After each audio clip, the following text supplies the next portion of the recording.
जो प्रभु के विधान को स्वीकार नहीं करता, जो चाहता है मेरा मन भाया हो। स्वामी जी कह रहे हैं, कह हरिदास, कह रहे पिंजरा के जानवर लो तर फराई रहो उड़वे को किलोक। जैसे पिंजरे में बंद पंछी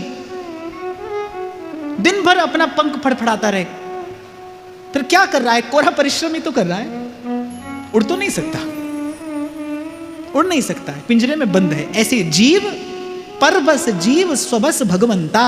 जीव परबस है भाई, प्रारब्ध के बस है, संस्कार के बस है, कर्म के बस है।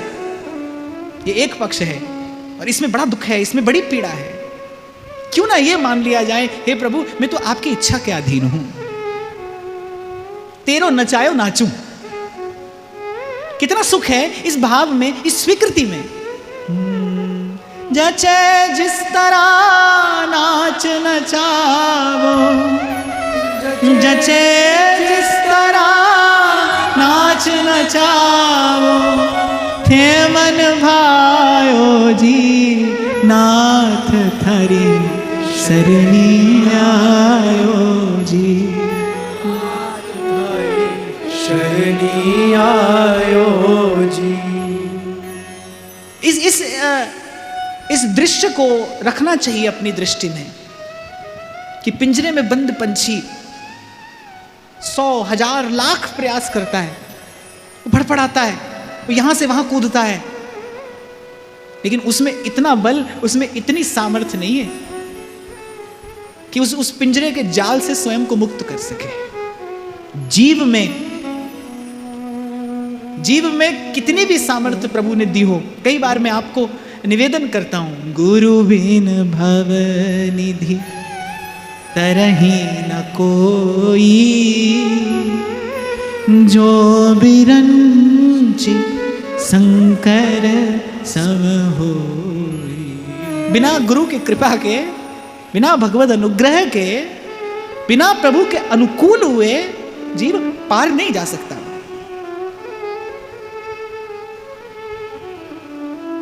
पार नहीं जा सकता।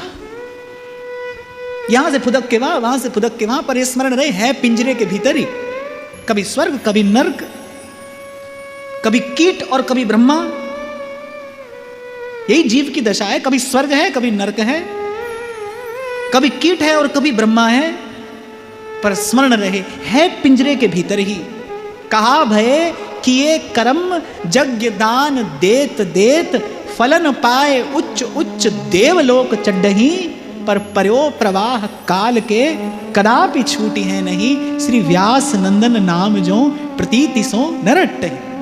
अगर मैं एक बार ले जाऊं आरंभ में, जहां से मैंने इस चिंतन में प्रवेश किया, मैंने कहा आपने सुन लिया, लेकिन सुनकर भी जीवन में इसे उतार पाना बिना सत्संग के आधार के संभव नहीं होगा भाई। मैंने जो आपसे आज कहा वो आपने पहली बार नहीं सुना, आपने पहले भी सुना, मैंने पहले भी कहा, और हम आगे भी भले कहते सुनते रहें, पर ये जीवन में, ये आचरण में उतरेगा कब? जब जीवन में सत्संग का आधार होगा, सतत सत्संग का आधार होगा। सब प्रश्नों का उत्तर एक है भाई, और वह सत्पुरुष की संगति।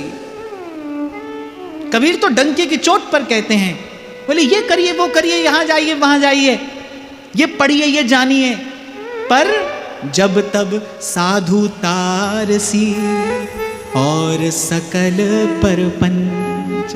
पर बोले इस संसार से उद्धार साधु करेगा। भले श्री रघुनाथ जी की चरण रज से गौतम पत्नी का उद्धार हुआ, पर प्रेरक कौन था? विश्वामित्र थे, साधु था, नीरव आश्रम। कहते हैं कि जहां पड़ी थी अहिल्या शिला होकर, नीरव हो गया था वो आश्रम, कोई नहीं जाता उस ओर कि यहां अभिशप्त गौतम पत्नी पड़ी है। कहते सत्पुरुष तो उस मार्ग से ही होकर नहीं जाते थे, सुनसान, कोई उस ओर जाना नहीं चाहता, कोई उस ओर देखना नहीं चाहता। महामुनि विश्वामित्र ने हाथ पकड़ा प्रभु का, इधर चलिए। संत के हृदय में ही होती है ऐसी करुणा। हाथ पकड़ा प्रभु का, इधर चलिए। कथा सुनाई और कहा कि अपने चरण का स्पर्श कराइए।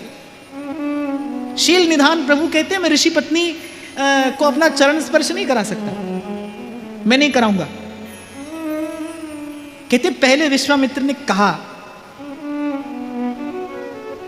पहले विश्वामित्र जी ने कहा कराइए, प्रभु ने ना कर दिया। फिर विश्वामित्र जी ने ऐसे आग्रह पूर्वक कहा कि आपको ऐसा करना ही चाहिए, पर तब भी जब प्रभु संकोच में रहे, फिर अंत में विश्वामित्र जी ने आज्ञा दी कि हमारी आज्ञा है राम, इसे अपना चरण स्पर्श कराओ। आज्ञा पाकर प्रभु ने चरण स्पर्श कराया। तो ऐसे संत की सामर्थ्य है, वो कहेगा प्रभु ये जीव आपकी शरण में आया, इसका उद्धार करिए। श्री ठाकुर जी कहेंगे ये योग्य नहीं है, संत कहेगा प्रभु हमारे कहने से करिए।